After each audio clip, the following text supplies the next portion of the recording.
Alright everyone, now that Holly has signed on to the idea Beijing-Biden has a January 6th problem, and there's a reason why Biden is a complete no-show, like there's basically nothing scheduled other than Zoom calls for the next 1,000 years, whereas Trump's planning all sorts of rallies. Like the January 6th rally won't even be the only one probably, he's gonna do everything.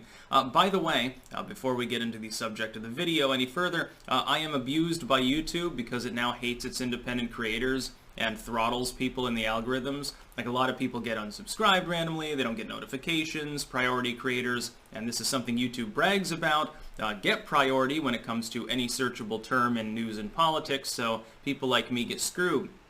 So if you'd like to share this video out, that's helpful so people can actually find the channel, because I'm certainly not being searchable the same way. And at the same time, if you'd like to use a different site that doesn't throttle algorithms and believes in free speech, there are 4 links and a pinned comment on YouTube. They'll be in the description as well. Anyway, I've called Biden the Asterisk president-elect, or the Asterisk candidate, for some time. Now, keep in mind that I go further. Like even Newt Gingrich, when he was analyzing things, he was like, well, the Democrats spent the last 4 years saying Trump was illegitimate, so why should I, legitimize Joe Biden? Good point. The hypocrisy element's there, although let's not pretend that the Republicans aren't being hypocritical too, including many Trump fans. That being said, there is one other thing that I would like to opine before I get into the procedural element here and the weirdness of January 6th and how many people have signed on to officially objecting to certifying the electors and the outstanding Gohmert case against Mike Pence / the House. Now, we're not really sure what happens with that, which is that Joe Biden is ineligible for the office because he's a lunatic.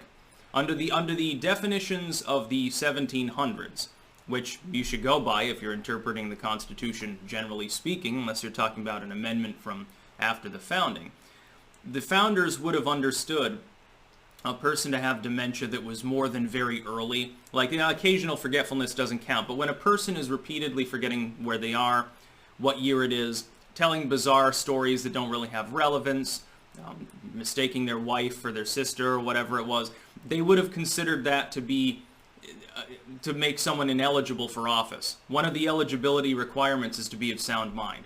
Joe Biden is clearly not of sound mind. In my opinion, anything that he does becomes illegitimate by virtue of that fact. Now, you don't have an official diagnosis, but when he was asked whether he took the cognitive test, he wouldn't answer the question, he just scoffed. Why do you think he wouldn't take the cognitive test, dude?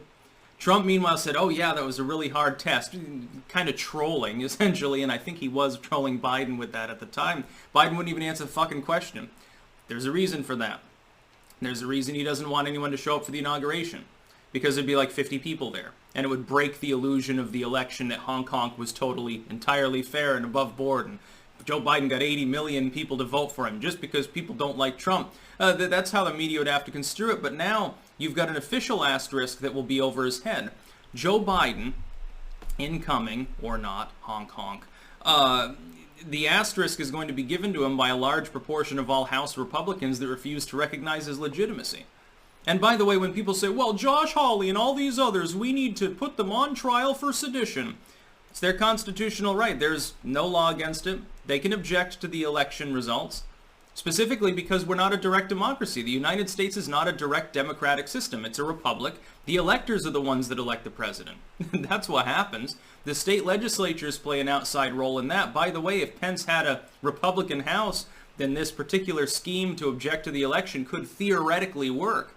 Of course, that's not the case, which is why, in my opinion, it's not going to have any effect beyond, and this is the importance of it, crippling and handicapping Joe Biden by making it clear that a large proportion of the political system does not will him to govern, including a large number of state house legislatures, including in states that Biden, honk honk, won. There's no legitimacy there. It allows them as well to have open debate in their respective chambers for 2 hours and put on a floor show for the American people, in which you're going to hear all sorts of lurid things said about Beijingbiden. You'll probably see Hunter Biden brought up. Beyond the election itself, you'll see all of his dirty laundry aired out there. Now, that's something that'll be on C-SPAN, it'll be on live streams. The MSM, I guarantee you, by the way, this is a prediction, most of them will cut away from the proceedings if things get dicey. They will cut away and they'll say, well, we're not going to entertain this. The election is ironclad. This is an attack upon democracy, and you don't need to be exposed to that. Meanwhile, every thinking, rational human being, because people, like excitement, need tuning in on live streams and shit like that, or third-party analysis on DLive or something along those lines. Beijingbiden, though, in my opinion, even if there were no objection whatsoever, Hawley said fuck it, the House Republicans said fuck it, they don't care, would still have an asterisk. Because he's demented. It's as simple as that. It's a medical thing. It's just like most of the outstanding challenges, and indeed most of the elements of what Hawley and the others are probably going to complain about, has to do with procedure. And it's absolutely true, and the link in the description, by the way, it is true. In multiple U.S. states, it appears that proper legislative power was not respected in changing the election rules over the prior months. It appears that executive and bureaucratic and judicial powers overstep their authority because the U.S. Constitution delegates specifically to state legislatures power over the election system by and large. The problem is that if SCOTUS doesn't take it up, there will be no binding decision and that won't be recognized. The Democrats will use this as a springboard for further problems in the future. The Republicans could do the same thing. So Democrats that are so happy, oh, Trump lost, ha, ha, ha. No, it doesn't matter that we, basically ignored the Constitution in half a dozen states. Be careful what you wish for, because much as you were warned, when long, long ago, back in the Harry Reid era, there were changes made to the filibustering process in order to help Barack Obama. And they were warned by the Republicans at the time that it would come back to haunt them. That's why you've got 3 Trump appointees in the Supreme Court. And you'll probably have more problems down the road. There's going to be probably a significant red wave in the midterms upcoming, regardless of what happens, by the way, over the next couple of weeks. There's going to be a massive Republican surge in the House and Senate. The Democrats are trying to openly exploit the schism, which is now evident within the Republican Party, but I don't think that it's going to be enough. You've got your own problems. Dude, the left doesn't play nice with the neoliberals. And if you don't outright win in Georgia, then you're handicapped anyway. And basically, the Republicans will just say, well, Biden has done nothing. He's a boring old dude who doesn't know what he's doing.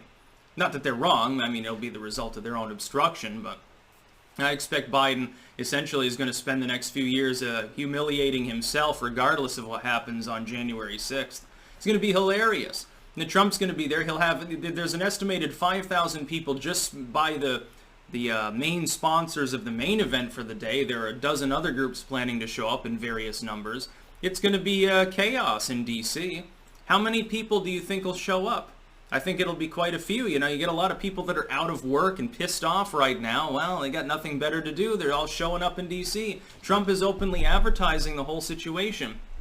The cats are chasing each other. So, yeah, I saw my life flash before my eyes as my keyboard was hazarded. Beijingbiden will have an asterisk over his head.